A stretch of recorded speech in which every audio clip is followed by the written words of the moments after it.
Good morning, good evening, good afternoon, good night. I hope all is well. So, for those who are Ohio State fans like myself since 1993, since I turned the channel and watched Eddie George run, um, we who are Ohio State fans, we know the big rivalry. We know the big game that takes place every year. It's Michigan versus Ohio State.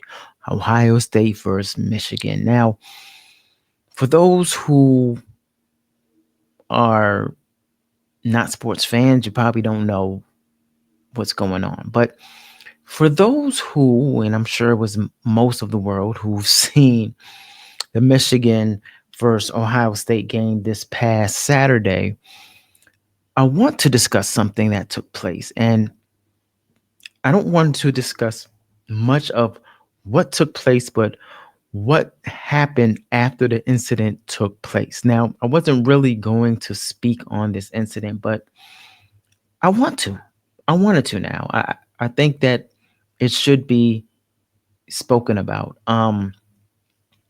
So we are going to look at the incident that took place, and I'm not going to talk about the incident, and I'm not speaking of the incident in which the Michigan Wolverines scored a touchdown.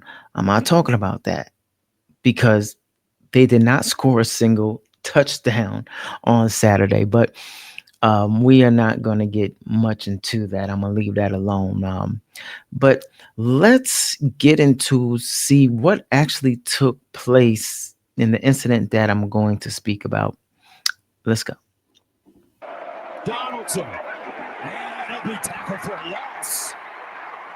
Jaishawn Barham, the Maryland transfer. A loss of 2. Well, we've seen Ohio State force Michigan to kick field goals now on a couple of possessions. Now late flag, Gus. There is a lot of chippiness here. Jaishawn Barham just headbutted the official. I think he just contacted the official. I think you're exactly right.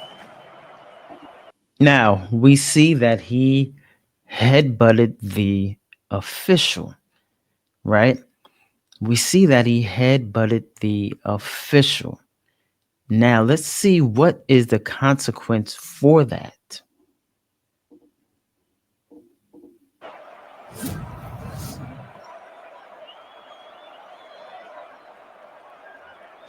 After the play was over, unsportsmanlike conduct, defense, number 1. Half the distance to the goal, automatic first down. That's number 1's first unsportsmanlike toward disqualification. Oh, that's a massive mistake. And you know what? I think that Jaishawn Barham is lucky that they didn't throw him out of the game. You're absolutely right. They have absolutely every right to throw him out and eject him for contacting an official, in particular with a headbutt like that. Now, we see this headbutt. Now, usually, if a person comes in contact with an official purposefully in any sport, they are ejected from the game at any sport, at any level. They are more than likely ejected from the game, right? Now, we know that Michigan versus Ohio State, there's there there's emotion, right? And the refs, yes, they let some things slide because there was a lot of trash talking, and they let some things slide due to the nature of the game, due to the nature of the rivalry. Now, but because of the nature of the game, right, of the rivalry, it doesn't mean that you let everything slide, right? Now, the trash talking, that's going to happen in this game, right? And you need refs who are not going to be too emotional and throw that flag, because if they threw the flag for the emotions and the trash talking of the players, there would have been a lot of penalties, and probably the game would have been still going on right now because due to the stoppage of the clock and due to all the penalties, right? But when you have a player here make contact with an official, right? When the official doesn't throw him out, well, then who was left to discipline this player? Who was left to show love to this player by disciplining him? The coach. The coach. The ref didn't show any love towards this player for letting him stay in the game. But most definitely, the coach who has been coaching this player for years. Let me see what Jaishawn Barham, a linebacker from Michigan Wolverines, wears jersey number 1. He has transferred to Michigan from the University of Maryland in 2023 and is known for a big key and is known for being a key player on the team's defense. Now, he's been on the team since 2023, 3 seasons. This is his 3rd season on the team. Now, when you have the role of the coach is to guide the player, right? The role of the coach is to teach the player, right, about the game of football and also be there as an adult figure, as a role model, as someone who will hold a person accountable, not just on the field or on the court, but in life outside of the sport, right? But when you neglect to discipline the player, you are not showing love to the player. Now, the referee, I understand, right? It's in the middle of the game. You know, it's a it's a high intensity game, and uh, you don't know this player. You probably don't know this player. You don't have a relationship with this player from, uh, from a hole in the wall. But yes, the referee is wrong for not ejecting this player, or at least sitting him out for the rest of the quarter. I don't know, you know, but when you have a coach on the sideline that is okay with a person, your player, headbutting an older man, but an official, there is an issue. You don't take him out the game. You don't sit him down. You don't talk to him. Yes, I understand the nature of the game. You want to beat Ohio State, but you cannot allow a player who is under your wing, who his parents are entrusting that you teach him not only the game of football, but teach him how to be a man in life, right? As a male coach. But when you neglect to do that, you are not showing him any love. The ref, he didn't show him any love. He left him in the game. All he gave him was a 15-yard penalty, unsportsmanlike conduct. Really? He done headbutted you. He could have hurt this ref. He could have hurt this ref. Those helmets hurt. It was cold outside as well. It hurts. You cannot neglect that. And we know it's hard to discipline. We know it's tough to discipline, but it'll be it works out for not only you because you're standing your ground, but it it mostly works for the person who is being disciplined so that they know and that they learn and they realize that, hey, I cannot go on like this. What he is doing, what the ref is doing, but mainly what his coach is doing is saying it's okay to do this. It's okay to do this. I'm not going to sit down. I'm not going to talk to you about it. You know, it's okay to do this. You just stay in the game and try to win. You're so focused on trying to win against Ohio State, you neglect your responsibilities as a coach and you neglect your responsibilities as a referee.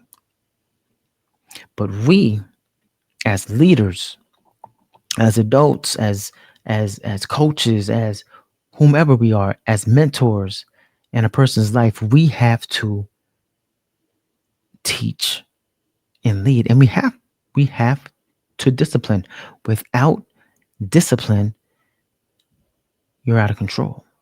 You are out of control. You have no standards, right? You have no standard. What is your standards? What is your standard? And what this coach did, and what this ref did, but mainly the coach, what he did is encourage this young man to do something like this again. We have to discipline. We have to discipline because the Lord, He disciplines. Why? Because He loves us. If you don't discipline and have them feel what they did was wrong and to reap the reap the consequences of their actions, you're not showing love, right? You're not showing love and you're not teaching them right from wrong. Now this young man, he's probably in his 20s, his early 20s. He should know better, but maybe he doesn't. And if he does, it slipped his mind. But it's your job as a coach, it's your job as a referee to remind him of what he is supposed to be doing and how he is supposed to be acting. Let's go to some scriptures. Hebrews 12, let's start at the 5th chapter. And this is the writer of Hebrews talking to the Israelites and those amongst them. He said, "And have you forgotten the encouraging words God spoke to you as his children? He said, 'My child, don't make light of the Lord's discipline and don't give up when he corrects you, for the Lord disciplines those he loves, and he punishes each one he accepts as his child.' As you endure the divine discipline, remember that God is treating you as his own children. Who ever heard of a child who was never disciplined by its father? If God doesn't discipline you as he does all of his children, it means that you are illegitimate, and you are not really his children at all. Since we respected our earthly fathers who discipline us, shouldn't we submit even more to the discipline of the Father of our spirits and live forever? For our earthly fathers discipline us for a few years, doing the best they know how, but it's God's discipline is always good for us so that we might share in his holiness. No discipline is enjoyable while it's happening. It's painful, but afterward there will be a peaceful harvest of right living for those who are trained in this way, right? When you don't discipline, you don't show love. Let's go to Proverbs 29:15. To discipline a child produces wisdom, but a mother is disgraced by an undisciplined child. We have to discipline our children. We show love by disciplining our children. If you spare the rod, you don't show love. If you spare the discipline, you don't show love. And the Bible speaks of that, sparing the rod. In Proverbs 13, don't spare the rod. Don't spare the discipline, right? We need it. We all need the discipline. It doesn't matter what age it is. We all need it so that we can learn from it. But when you have a person here who is, I don't know, I never seen him before. I never heard of him before. But when you have a person here who is probably on his way to the NFL and him doing this, he's going to be on his own. He's going to be living on his own. He's going to have a lot of people coming his way, money, women, people who are trying to get money from him, people who are trying to use him. But when you don't take the time to sit down and talk to your player and to help and guide them and to discipline them to show them what they did was wrong, and I have to discipline you so that you can feel the consequences of your actions, so you can be better.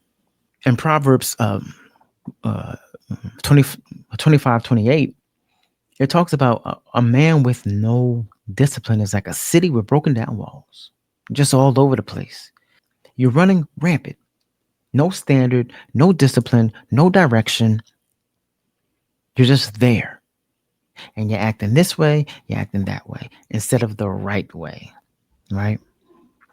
So you can be better. When you don't do that, you're not showing love to your player or to your child or to anyone that you're mentoring or that you're a leader of. You're not showing love. When you don't speak the truth, you don't show love. When you don't live the truth, you don't show love. Let me know your thoughts. This player was rejected by the ref and his coach. None of them showed him love. Let me know your thoughts. God bless you all. Be safe.